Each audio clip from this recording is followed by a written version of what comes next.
पहले था कि प्रत्येक घर में गौ होती थी, गाय का शुद्ध दूध मिलता था। गाय जहां लघु शंका करती, गौमूत्र वो तीर्थ स्थान हो जाता है। गाय की बड़ी महिमा है। गाय के मूत्र में जो गंध निकलती है उसमें अस्वस्थता प्रदान करने वाले, जो शरीर को अस्वस्थ करते हैं, उनको नष्ट करने की सामर्थ्य होती गौमूत्र में। जैसे गौशाला है ना, उससे जो वायु निकलती है वो बहुत से रोगों को नष्ट करने वाली होती है। आज हम ना तो गौ का आदर कर रहे हैं, ना गौ सेवा कर रहे हैं, ना गौ ग्रास निकाल रहे हैं, तो देखो परिणाम क्या होता चला जा रहा है। कोई आया था तो उन्होंने बताया कि 20 लीटर दूध में 60 लीटर दूध तैयार किया जाता है। हमें तो पता नहीं, उनका 20 लीटर दूध में 60 लीटर, तो उनका वो कैसे हो जाता है? तो उन्होंने बताया कि कई तरह के ऐसे केमिकल पदार्थ डालकर, और बिल्कुल असली दूध जैसा। अब सोचो वो दूध वहां से बना और आपके बच्चों में जाएगा, आपके घर में जाएगा, आप पिएंगे, आपको क्या होगा? अगर आप एक गाय बांधे होते, गाय की सेवा होती और गाय से दूध आपको मिलता, तो मिलावट तो नहीं होती ना, आपके धर्म की पूर्ति होती। अगर बैल जब दोते थे तो जब बछड़ा होता था तो पूरे घर में उल्लास होता था। आज क्या हो रहा है? मारे मारे घूम रहे हैं गाय बछड़े। क्यों? क्योंकि आपके अंदर भाव खत्म और आदर खत्म। तो आपकी भी देखो, अब दिखाई देता है क्या कोई?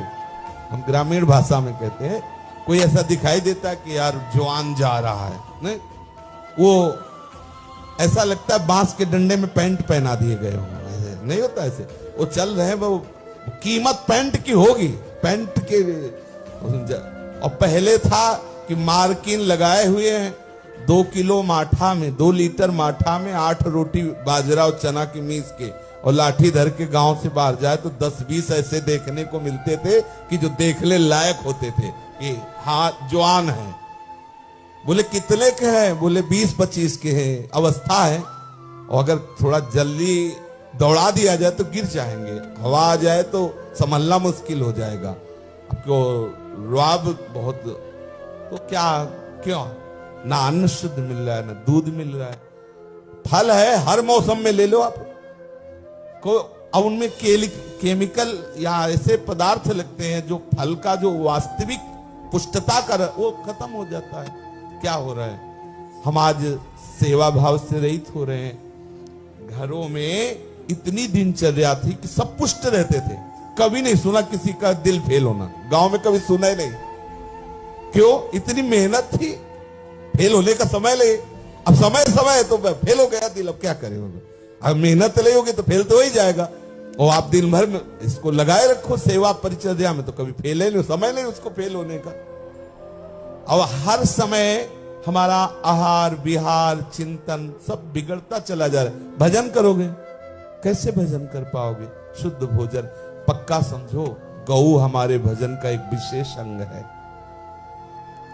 अगर गौ का दूध मिलता रहे, गौ के गोबर से लिपी हुई भूमि में बैठे, जहां गौ बंधी हुई है, वहां भजन का महत्व और अधिक होता है। आप देखो शास्त्रों में वर्णन गौशाला में, आज हमारी गौओं की दुर्दशा होती है।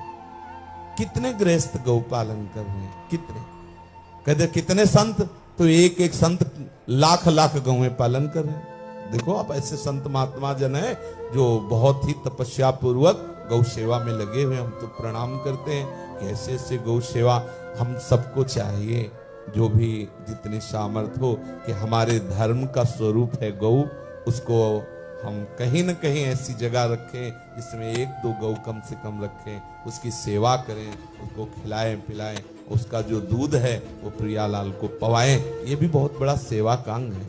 श्री स्वामी हरिदास जी ने आदेश किया है कि वृंदावन की बीथियों में सोहनी लगाओ और गौ और गौसुतों से, मृग और मृग सुतों से प्यार करो।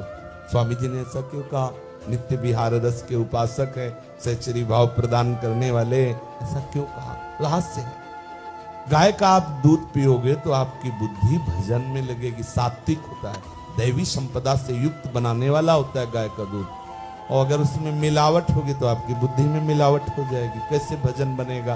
गाय का शुद्ध घी हो, उसमें देखो दर्शन से सुख मिलता है, स्वर्णिम कांति उसकी प्रकट होती है। इसका भजन से बहुत बड़ा महत्व है। ये जो भोजन आदि है ना बहुत बड़ा महत्व रखता है।